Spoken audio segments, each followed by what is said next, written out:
ചെറുപ്പക്കാരെങ്ങനെ സന്തോഷിച്ചു കൊണ്ടിരിക്കുകയാണ്. അവൻ അറിയുന്നില്ലല്ലോ അവൻ്റെ കഫൻ പുടവ തുന്നിയിട്ടുണ്ട് എന്ന്.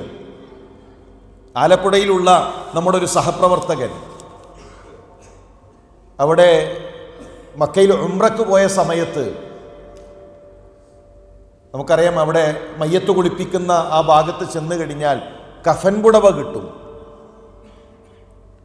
ആ ടീമിൽ പോയ എല്ലാവർക്കും കഫൻ പുടവ കിട്ടി.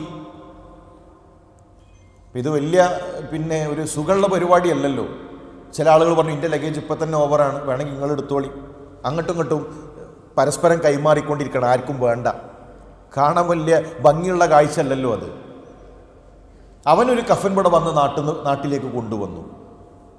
പൂച്ചാക്കലുള്ള അവൻ്റെ വീട്ടിലത് വെച്ചു. പിന്നെയാണ് കോവിഡ് വരുന്നത്. 2 കൊല്ലം കഴിഞ്ഞിട്ട് പൂച്ചാക്കൽ സലഫി മസ്ജിദിൻ്റെ പ്രസിഡന്റ് മരണപ്പെട്ടു.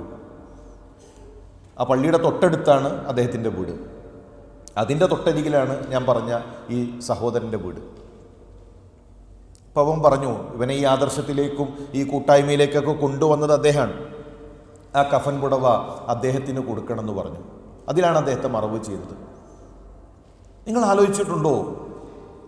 അദ്ദേഹത്തിൻ്റെ തൊട്ടരികിലുള്ള വീട്ടിൽ അലമാറയിൽ 2 കൊല്ലമായി അദ്ദേഹത്തെ പുതക്കാനുള്ള കഫൻ പുടവ അവിടെ ഒരുങ്ങി നിൽക്കുന്നുണ്ട്. അതുപോലെ ഏതോ ഒരു കടയിൽ എന്നെ പുതക്കാൻ, നിങ്ങളെ പുതക്കാനുള്ള തുണി ഒരുങ്ങിയിട്ടുണ്ട്. നമ്മളെ കൊണ്ടുപോകാനുള്ള മയ്യത്തുകട്ടിൽ ഏതോ ഒരു പള്ളിയിൽ തയ്യാറായി നിൽക്കുന്നുണ്ട്.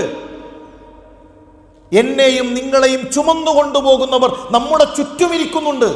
നമ്മുടെ ചുറ്റുമിരിക്കുന്നതിൽ ആരൊക്കെയാണ് നമ്മളെ ചുമന്നു കൊണ്ടുപോവുക? കൊണ്ടുപോയി വെക്കാനുള്ള മണ്ണൊരുങ്ങിയിട്ടുണ്ട്, എല്ലാം ഒരുങ്ങിയിട്ടുണ്ട്. പക്ഷേ ചിന്തിക്കാത്തതും ഒരുങ്ങാത്തതും നമ്മൾ മാത്രമാണ്. നമ്മുടെ ഒരു ധാരണ, നമുക്കെന്തോ ഒരു പ്രത്യേകതയുണ്ട്, ഈ മരണപ്പെട്ട ആളുകൾക്കൊന്നുമില്ലാത്ത എന്തോ ഒരു യോഗ്യത എനിക്കുണ്ട്, അതുകൊണ്ട് ഞാനങ്ങനെ